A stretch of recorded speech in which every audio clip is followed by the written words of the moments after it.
अशोकनगर जिले की कदबाया थाना पुलिस ने अवैध रूप से हो रही नमस्कार, आप देख रहे हैं सारा अशोकनगर और मैं हूं आपका जितेंद्र भदौरिया। अशोकनगर के शासकीय नेहरू डिग्री महाविद्यालय में बीते 2 दिन से पेड़ काटे जाने का मामला तूल पकड़ गया है। डिग्री कॉलेज के विवेकानंद उद्यान एवं आसपास लगे बमूल और सफेदा, जिन्हें यूकेलिप्टस कहा जाता है, उसके पेड़ काटे गए हैं।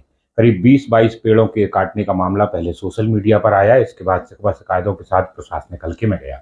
इस मामले में एसडीएम अशोकनगर अनिल वनवारिया ने एक टीम घोषित कर दी है, जिसमें नगर पालिका के सीएमओ, तहसीलदार और पटवारी को जांच करने के लिए बोला है। ये टीम मौके पर पहुंची भी है और पेड़ काटे जाने को लेकर तमाम सारी जानकारी जुटाई है।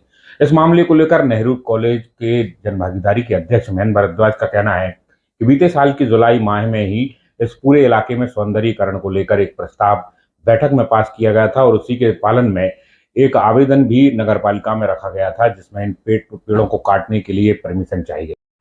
नेहरू पार्क ये अपने नेहरू डिग्री कॉलेज में सौंदर्यीकरण के तहत जनभागीदारी समिति ने पूर्व में एक बैठक का आयोजन किया था, जिसमें जनभागीदारी समिति के सदस्य, प्रिंसिपल सर और कॉलेज के छात्र संघ के लोग वहाँ पर मौजूद थे। उनकी मौजूदगी में जो विवेकानंद पार्क है उसमें अनुपयोगी पेड़ लगे हुए हैं, जैसे सफेदा, बमूरा। उसमें पेड़ तो सागवान के भी लगे हुए हैं, शीशम के भी हैं, पीपल का भी है, नीम के हैं, लेकिन उनको ना काटते हुए सफेदा और जी अपने बमूरे के पेड़ को वहाँ से हटाया जा रहा है। उसमें फिलिंग होगी और बहुत ही सुंदर गार्डन बनेगा, पेड़ लगाए जाएंगे। काटने के लिए परमिशन? हाँ, उसकी काटने की परमिशन हमने नेहरू डिग्री कॉलेज में भी ली थी, पैसे जमा करवाए थे, नगर पालिका से भी करवाई है, उसकी भी परमिशन है। और ये परमिशन पूर्व में ही हो गई थी, लेकिन किसी कारणवश से कार्य आरंभ नहीं हो पाया था। अभी आप देखेंगे वहाँ पे जाके तो जी अपने आदिवासी बस्ती के बीच में, जहाँ पे कॉलेज में असामाजिक तत्व अंदर घुसे आते थे, तो बाउंड्री वॉल का कार्य चल रहा है। और साथ ही अब ये पार्क की दीवार ऊंची होगी, उसमें फिलिंग होगी मिट्टी की, और बाहर से वृक्ष लगाए जाएंगे और सबसे महत्वपूर्ण स्वामी विवेकानंद जी की स्टैचू भी बदलेगी। जयपुर से 6.5 फीट की प्रतिमा लाकर विवेकानंद उद्यान में लगाई जाएगी। सौंदर्यीकरण जैसा कार्य वहाँ पर किया जा रहा है। जी। उधर नगर पालिका सीएमओ ने यही बताया है कि इस मामले में जांच भी की गई है, साथ ही पेड़ काटने की अनुमति नगर पालिका को पूर्व में दी गई है और उसके बकायदा राशि भी जमा कर ली गई।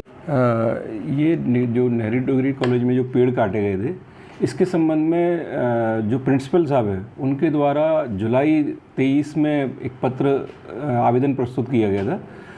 उसको जांच के आधार पर नगर पालिका द्वारा विधिवत परमिशन जारी की गई थी और इसमें यूकेलिप्टस के ही और बबूल के पेड़ हैं, वो काटे गए होंगे।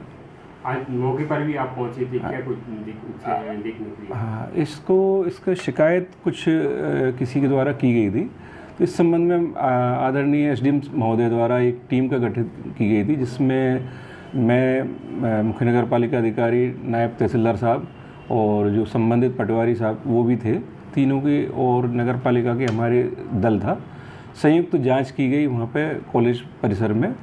तो जो पेड़ काटे गए थे उसको देखा गया था कि जो यूकेलिप्टस और बमूल के ही पेड़ काटे गए हैं।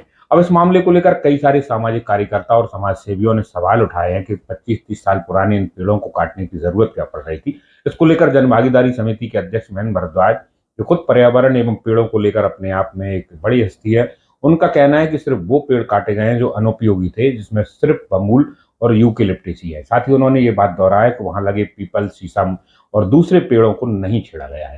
साथ ही उनका कहना गया है कि अगले कुछ दिनों में सौंदर्यीकरण को लेकर यहाँ पर काम होने वाला है। विवेकानंद उद्यान है वो नए स्वरूप में आना है और उसी को लेकर इन पेड़ों को काटा गया है। जो आदेश इस समय हम लोगों के बीच में है, उसमें एक चीज बड़ी स्पष्ट लिखी है कि जितने पेड़ काटने की परमिशन दी गई है, उनके 4 गुने पेड़ लगाने की भी जरूरत यहाँ पर बताई गई है। साथ ही साथ इसमें इसको उल्लेखित भी किया गया है। तो 2 दिन से सोशल मीडिया पर पेड़ काटने का जो मामला चल रहा था, उसमें परमिशन भी सामने आई है। साथ ही इस बैठक में पहले से इसको लेकर चीजें हुई हैं, मगर इसको लेकर लोगों ने शिकायत की है और शिकायत के बाद जांच भी होगी। देखना है कि जरूरत क्या थी इन पेड़ों को काटने की और क्या इनके बिना भी सौंदर्यीकरण का काम हो सकता था। ये सब जांच के विषय में होंगे। फिलहाल इस खबर में इतना ही। आगे के लिए देखते रहिए SRS।